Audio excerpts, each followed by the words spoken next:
Hey YouTube, Kira Twig here, bringing you all an update to my Winged Dragon of Ra Yu-Gi-Oh! Deck profile for post the Egyptian God structure decks. With the release of the newest Slifer and Obelisk structure decks, we were given enough support, I would say, for the Egyptian gods to also do an update on one of the more supported Egyptian gods, being the Winged Dragon of Ra.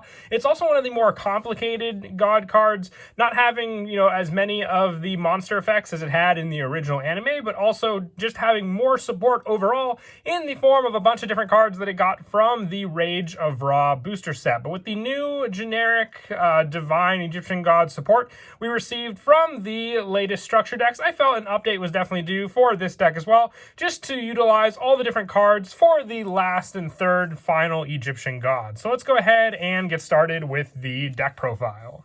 So for the monsters, we are running 3 of the Winged Dragon of Ra. It cannot be special summoned. It requires 3 tributes to normal summon. It cannot be normal set. This card's normal summon cannot be negated, and when it's normal summon, other cards and effects cannot be activated. And when this card is normal summon, you can pay life points so that you only have 100 left. And this card gains attack and defense equal to the amount of life points paid. You can pay 1,000 life points, then target one monster on the field and destroy that target. So with these options, you have a monster that can ideally hit a big amount of attack points to use against your opponent, but it's also risky for the fact that you'll go down to only 100 life points. I think it was 1 in the anime when Merrick used it, but also giving you the option to pay 1,000 life points to target a monster on the field and destroy that target is another added bonus. But what makes the Winged Dragon of Ra deck is just all of the support it has. You can rely on Slifer and Obelisk on their own for a good majority of their own decks, but with all the different forms of the Winged Dragon of Ra, that's what this deck definitely utilizes for all of your different plays, with the additional support being all of the Winged Dragon of Ra's different forms,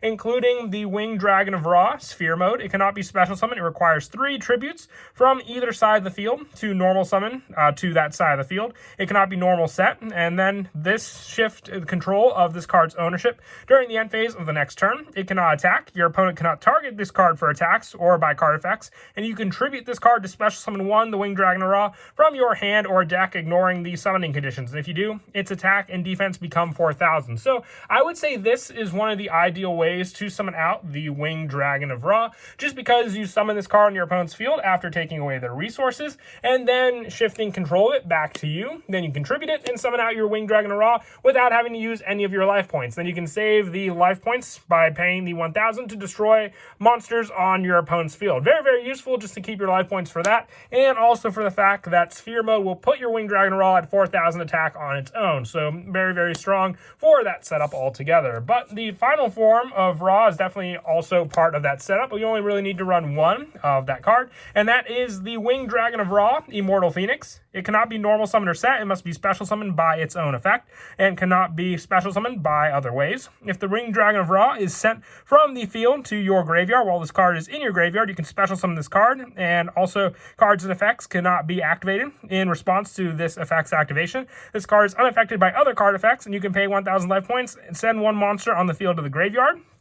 And then once per turn during the end phase, send this card to the graveyard. If you do, special summon 1 Winged Dragon of Ra Sphere Mode from your hand, deck, or graveyard, ignoring the summoning conditions. So you basically go full circle with all the different cards being able to revolve with your Phoenix mode after your Winged Dragon of Ra is destroyed, summoning out the Phoenix mode, and then using Sphere Mode, basically coming back to this, and then tributing out Sphere Mode to summon out the Winged Dragon of Ra. They all work very, very well together, but you really only need that 1 copy of Phoenix mode, because once this card is set up in the graveyard, you can easily summon it onto the field, being the 4,000 attack and defense monster needed for that setup to use over and over again with your other Winged Dragon of Ra cards.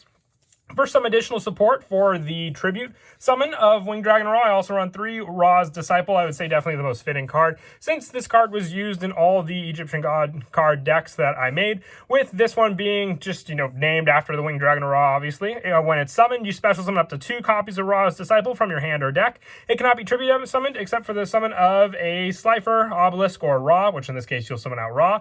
And you can't special summon other monsters except by the effects of Ra's Disciple. So you're mostly just going to get out the Winged Winged Dragon of Ra with this card once you summon it, and you just need that additional normal summon, which we have a good number of different cards in this deck to fully utilize that playstyle. Being able to have the Ancient Chant have its full use in this deck, since it is meant mostly for the Winged Dragon of Ra. So 3 Ra's Disciple just additionally helps with that setup. I also run 3 Guardian Slime. This card's more for the protection setup and also for summoning out our Egyptian God Slime onto the field, which can then count as 3 tributes on the field for summoning out our Winged Dragon of Ra. But like I said, mostly it's just an easy way to summon this card out when you take, battle or effect damage, and then being able to match your opponent's attack on their monsters every time one of them will try to attack into it. First, some of the newer cards from the structure decks. I'm also running 3 Angel 01.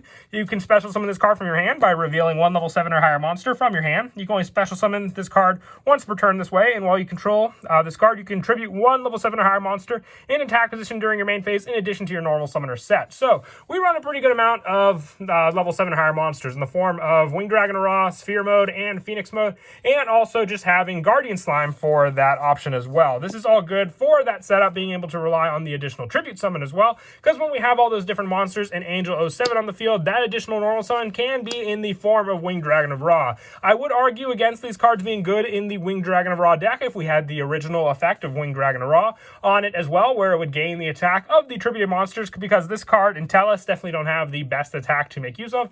But since the Winged Dragon of Ra in the TCG only has the, paid life points and then the destruction life point effect, we can't really, benefit more from having higher attack point monsters in the deck. There's a lot better ways to summon out Winged Dragon of Ra to utilize the higher attack, and that's in the form of Sphere mode and Immortal Phoenix. And lastly, for the new support, I also run 3 Tellus, the Little Angel. If this card is sent to the monster zone to the graveyard, you can special summon 1 Tellus Wing token, and being able to send a spell from your hand and banish this card to give you 2 more will be the 3 tributes you need for summoning out the Winged Dragon of Ra onto the field. You run plenty of spells in this deck also, so plenty of fodder to use for this card's discard for the additional 2 tokens. And the tokens can be tribute summoned, so there's no fear of what you will use them for also.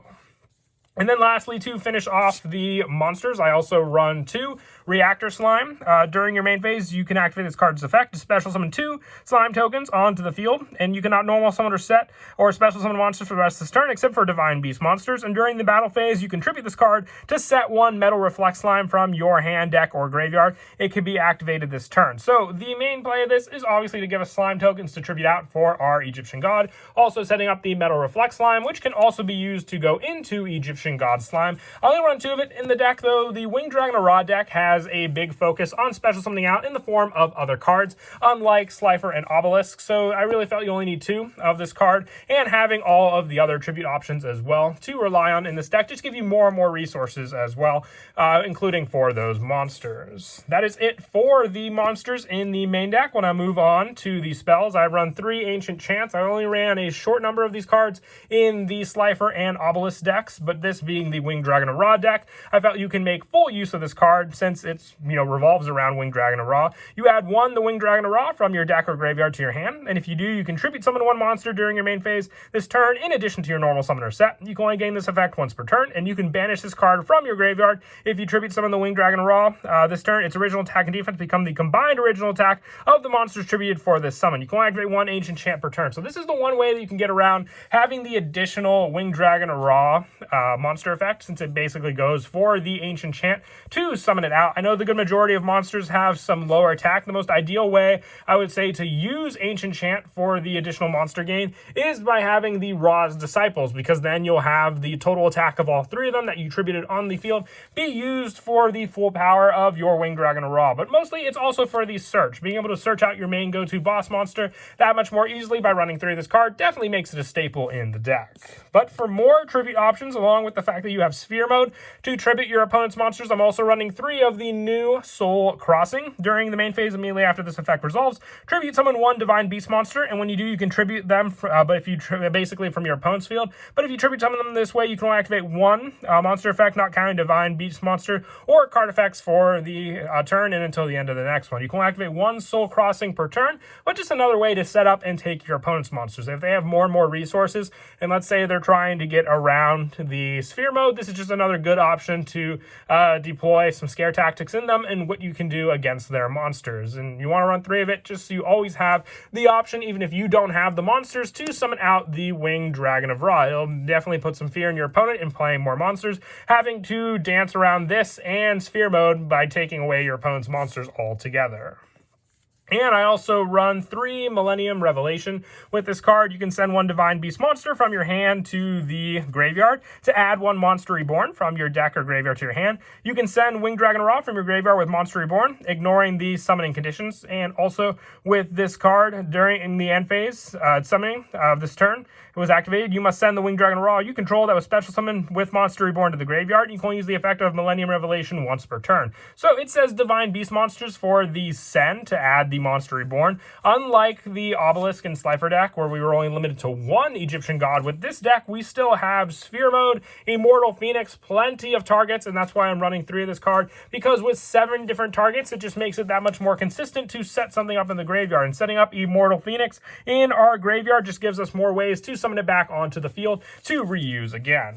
And like I said, there's just so much Winged Dragon of Ra support compared to Slifer and Obelisk. With the new stuff we got from the structured, it just makes it that much more crazy. I'm including 2 Blaze Cannon. I really feel this is all you need for this card. This card's always treated as a Blaze Accelerator card, not really needed for this deck, but also 1, the Winged Dragon of Ra you control gains the following effects until the end of the turn. This card is unaffected by your opponent's card effects. When an attack is declared involving this card, you contribute any number of other monsters that did not declare an attack this turn, and this card gains attack equal to the tribute of monster's original attack until the end of this turn. And after damage calculation, if this card attacked, you can send all monsters your opponent controls to the graveyard. This is basically the finishing move of the Winged Dragon Ra, using your own resources, kind of like Obelisk the Tormentor would, but also being able to just wipe out your opponent's monsters, additionally like Obelisk and Slifer altogether. This is final attack card. I feel like if we got a Winged Dragon of Ra card, just like the Thunder attack of Slifer and the Fist of Fate like Obelisk, Blaze Cannon is the attack spell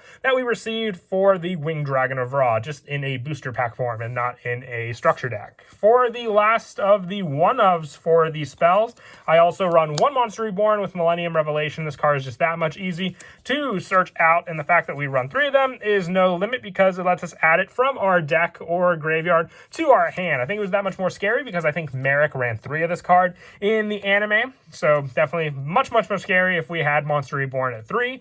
1 card advance for the additional summon and setup of the cards on the top of our deck. Call by the Grave to stop our opponent from stopping our own special summon with the form of different hand traps like Effect Veiler and Ash Blossom. Pot Avarice to recycle a good number of the different cards we run back into the deck to reuse, because there are plenty of ways to summon Ra, but not so many resources, especially if we go through cards like Ra's Disciple or even other cards like the Reactor Slime that much more faster. And 1 Harpy's Feather Duster. We can clear out monsters pretty easily with this deck, but clearing out the back row is another story. So Harpy's Feather Duster was a great addition to the structure decks as just an easy card for people to get a hold of and to utilize in their Egyptian God card deck. And that is it for the spells. For the traps, I'm running 2 Sun God Unification, a continuous trap if you control a monster whose original name is the Winged Dragon of Ra. You can activate this card this turn it was set, and during the main phase, you can pay life points so that you only have 100 left. Special summon 1, the Winged Dragon of Ra you control, gains attack equal to the amount of life points paid, even if this card leaves the field. And once per turn, you contribute 1 Winged Dragon of Ra to gain life points equal to the attack on the field. You cannot activate both of this card's effects in the same chain. So it says same chain, you can still use them the same turn. So you basically make use of the Winged Dragon of Ra you would summon on the field, and then regain that life point back by what its attack was on the field. So once you've made use of your Winged Dragon, being at 100 life is definitely risky. So this card takes away that risk by letting you at least regain that life, and then summon out another Winged Dragon of Ra back onto the field again later on to reuse also. And then the last of the traps is just the 1 Metal Reflect Slime. So we can summon this card with our Reactor Slime and then use it for our Egyptian God Slime if we don't have our Guardian Slime on the field to make use of also.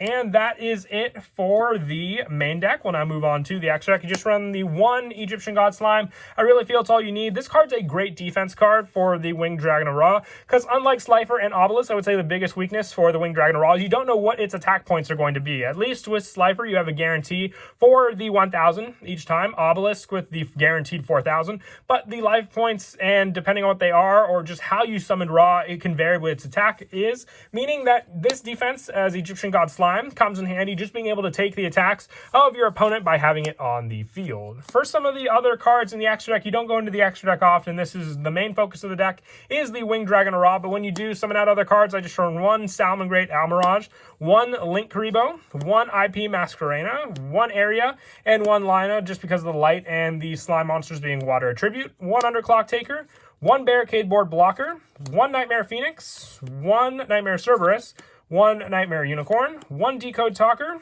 one Boral Load, one Boral Sword, and the one Saryuja. Like I said, very rarely do we go into other cards in the extra deck aside from the Egyptian God Slime, but just good to have these options available to us when we do need to go into them. But that is it. As for some of the plays to go into, one of my favorites, like all the other Egyptian gods, is still to rely on the Ra's Disciple. When you summon Ra's Disciple out, you gain the additional 2. And unlike Slifer, if you summon them from your hand, it doesn't affect you as much since you use life points for your pays and plays in the deck. But then if you activate your Ancient Chant, all you need is the Ra's Disciple and the Ancient Chant in your hand. So then you can add the Winged Dragon of Ra to your hand for you to use. And if you do, you contribute one monster during your main phase this turn in addition to your normal summoner set. If you tribute summon Winged Dragon of Ra this turn, its original attack and defense become the combined attack and defense of monster tribute summon for this card. So with this card, being able to banish this card when you tribute it from the graveyard means that if you tribute the 3 Ra's Disciple and summon Winged Dragon of Ra, it'll be at 3,300 attack on the field, meaning you don't have to use the life point cost for this card. So just when it is activated, or when it's normal summon, you can pay the life. You don't have to use it that way. Some of the other plays revolve around just using the tribute of your opponent, so having them get Sphere Mode, and then after changing control of it means that you can tribute this card to summon a Winged Dragon of Ra from your hand or deck onto the field, and its attack will become 4,000. But also some of the bigger plays revolve around tributing out the Guardian Slime you may summon into Egyptian God Slime to tribute that card out for the Winged Dragon of Ra, and then in this scenario you will use the life point cost to summon this out with at least some higher points on the field to attack into your opponent. But that is it for the deck profile. I hope you all enjoyed the video. As always, I'm definitely having a lot of fun with these Egyptian God card decks. Maybe we'll see some more support for all 3 of them later on down the road. But until next time, please don't forget to leave a like and subscribe. And Kira, Twig out.